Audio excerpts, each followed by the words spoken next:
Saudara dan saudariku yang terkasih di dalam Yesus Kristus, kembali lagi bersama saya Romo Heri. Saya ingin tanya kira-kira bagian belakang ini apa nama tempatnya? Nah, saya jelaskan ya.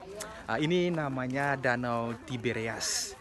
Dalam Injil itu sangat jelas sekali kalau teman-teman saudara-saudari membuka Injil Yohanes bab 21 ayat 1 sampai 19, kisah yang cukup panjang itu. Dua kisah penting tentunya di situ.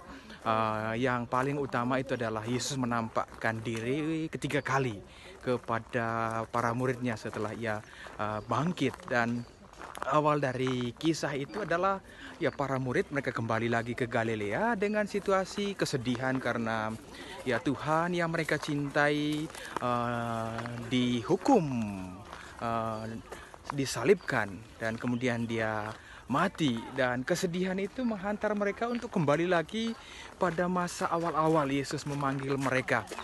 Simon Petrus dan para murid lainnya itu kebanyakan nelayan, karena itu mereka kembali ke hidup yang biasa, yang normal, dan mereka kembali ke Danau Galilea di pasnya di sini di Tiberias. Dan pada malam hari Yesus menampakkan diri kepada mereka. Ya, mereka sudah bekerja dengan susah untuk mendapatkan ikan, tetapi kemudian tidak mendapatkan apa-apa. Nah, setelah itu Yesus menyuruh mereka, ya ada lauk di sini tidak? Yesus bertanya dulu. Oh, tidak ada. Karena itu oke, coba tebarkan jalamu ke kanan. Dan kemudian mereka mengikuti apa yang Yesus katakan, dan apa yang terjadi. Sampai perahu mereka juga tidak bisa lagi memuat karena banyak sekali ikan yang mereka tangkap. Dan kemudian Yesus bersama para murid lagi yang membawa semua ikan itu, dan tidak jauh dari pantai Tiberias, Danau Tiberias ini mereka punya tempat, lalu mereka makan di situ. Dan pada saat itu mereka juga tidak bertanya. Ya, murid yang dikasihi Yohanes, dia tahu bahwa itu adalah Tuhan. Karena itu mereka tidak bertanya, mereka makan. Karena itu Yesus berkata, marilah bersarapanlah. Saudara-saudariku yang terkasih, inilah Kepela itu sebagai tempat untuk mengingatkan apa yang terjadi ketika Yesus menampakkan diri kepada para murid untuk yang ketiga kalinya. Dan saya akan menghantar saudara-saudari ke dalam Kepela kecil ini, Kepela yang tentunya sangat berarti sekali. Ya, punya arti yang sangat penting dalam kehidupan kekristenan. Ya, Kepelanya ada di sini, ya kita lihat. Dan di dalam Kepelanya itu, oke, seperti yang terlihat di sini. Oke, inilah Kepelanya. Ya, tertulis di situ Mensa Christi, artinya altar Kristus. Yang di tengahnya pas memang ada batunya itu. Inilah Kepela yang sangat indah sekali untuk berdoa. Dan setelah mereka bersarapan dengan Tuhan Yesus menghantar mereka tidak jauh dari tempat ini. Nah, mereka ke tempat di mana Yesus bertanya kepada Simon Petrus 3 kali pertanyaan. Simon, apakah engkau mengasihi aku? Ya, tentu saja saya mengasihimu. Itu pertama, lalu yang kedua juga. Ya, dia bertanya demikian. Sampailah yang ketiga kalinya, sedihlah hati Simon Petrus akan pertanyaan Yesus itu. Dan kemudian Yesus mengatakan kepada Simon Petrus bahwa masih muda engkau seperti ya ikat pinggang, tapi engkau waktu tua engkau berjalan sendiri. Itu mau menunjukkan bahwa bagaimana Simon Petrus akan itu menghadapi situasi akhir hidupnya. Dan Yesus berkata di sini setelah Simon Petrus, aku mengasihi kau, engkau ketahui apa yang ada dalam hatiku. Kemudian Yesus berkata, gembalakanlah domba-dombaku. Seperti yang terlihat, ini adalah patung untuk mengingatkan Yesus dengan Petrus saat itu. Tertulis dalam Injil Yohanes bab 21.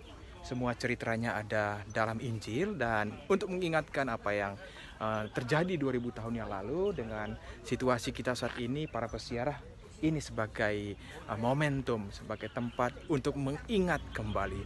Dan tentunya Saudara-saudariku yang terkasih, inilah Danau Tiberias, inilah tempat Yesus menampakkan diri ketiga kalinya untuk para murid. Satu hal yang saya mau katakan di sini, saudara-saudaraku yang terkasih, bahwa Petrus khususnya dalam situasi, dalam pengalaman kebersamaan dengan Tuhan, sampai Tuhan menampakkan diri, sampai awal-awal bagaimana ya, Petrus sendiri bersama dengan Tuhan dipanggil oleh Tuhan dari seorang ya nelayan, kemudian dipanggil dan bersama dengan Yesus. Tapi kemudian juga ya Petrus ya, jatuh bangun hidup bersama dengan Tuhan. Seperti kisah juga di Tiberias itu, bagaimana Petrus mengalami situasi bahwa Yesus sungguh-sungguh hadir, sungguh bangkit. Dan kemudian bagaimana Petrus itu ya dia 3 kali ayam berkokok, ya orang bertanya, apakah engkau salah seorang dari mereka? Oh tidak, gitu. Ada 3 kali gitu Petrus mengangkal Tuhan Yesus. Dan satu hal yang saya mau katakan tadi di sini, bahwa dalam hidup ini itu apa yang disebut dengan fear atau keraguan-raguan itu muncul atau ya terjadi dalam pengalaman sebagai orang yang percaya kepada Tuhan. Tapi kita belajar juga dari Petrus, dari para murid yang lain, bahwa yang paling pertama, yang utama adalah Yesus mengunjungi kita. Yesus datang ke dalam hati kita, itu mengunjungi keraguan iman kita, mengunjungi hati kita yang gundah gulana. Dan Yesus dengan caranya sendiri memampukan kita, membuka mata kita, membuka hati kita akan sesuatu yang terjadi di luar. Karena itu saudara-saudariku yang terkasih, ya Tiberias menjadi sebuah pesan kepada kita bahwa sering atau kadang kita ragu, tapi Tuhan tidak membuat kita jatuh. Dia mengangkat hati kita dengan mujizat-mujizat yang terjadi dalam hidup.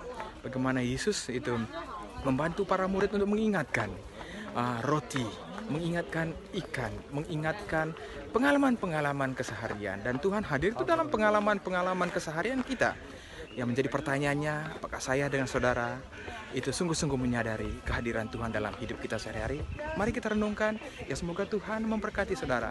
Bunda Maria merestui. Amin.